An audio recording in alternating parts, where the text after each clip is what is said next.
Repression is a whole chapter in the book called The USSR. Thousands of human lives and a good portion of them were gone for nothing.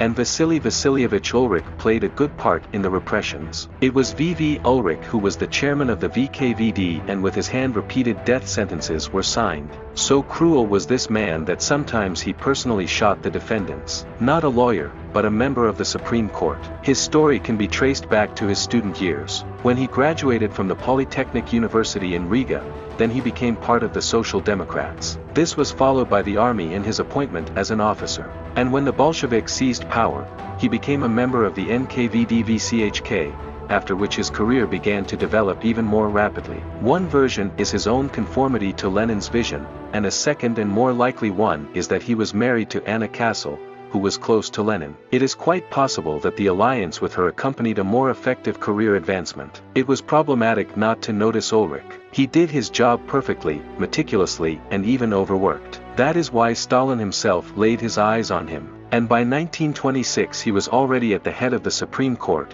where he would pass sentences for more than 20 years. Such a rapid rise, and even without a legal education, history simply does not know. Vasily Vasilievich turned out to be brilliant in his own way, and exactly as much as he was cruel in his decisions. Treason against the motherland as a favorite article, or my friend Joseph Vissarionovich Stalin. Many lives were ruined without trial by Ulrich.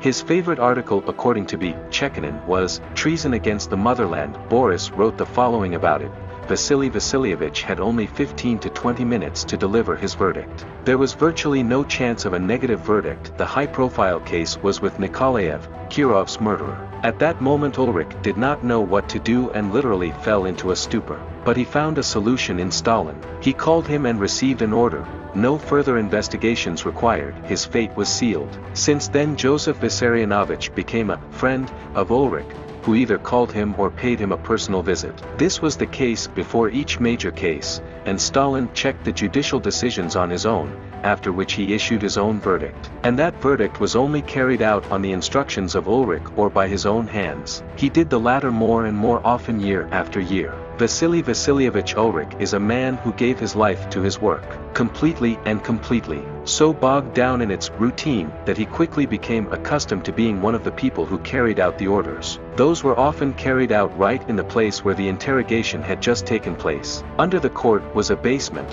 which was used by no means for the storage of pickles. There ended human lives, the highest possible verdict. For example, Vasily Vasilievich personally pulled the trigger after the verdict was pronounced on the former head of the Reds intelligence service, Berzin. The same fate befell former Commissar of Justice Krylenko. His finger did not tremble even once. Ulrich was as devoted to his cause, exactly as he was a workaholic. History counts not even thousands of victims erased from the face of the USSR, but 25.3 thousand people. It so happened that each day he considered 30 to 40 cases, most of which with a positive verdict and subsequent escort to the basement. And the only punishment for Vasil Ulrich for exceeding his authority was his removal from his post, where he had spent more than 20 years. This did not happen until 1948, after which he headed the courses for lawyers at the academy. It was only a heart condition that stopped him years later.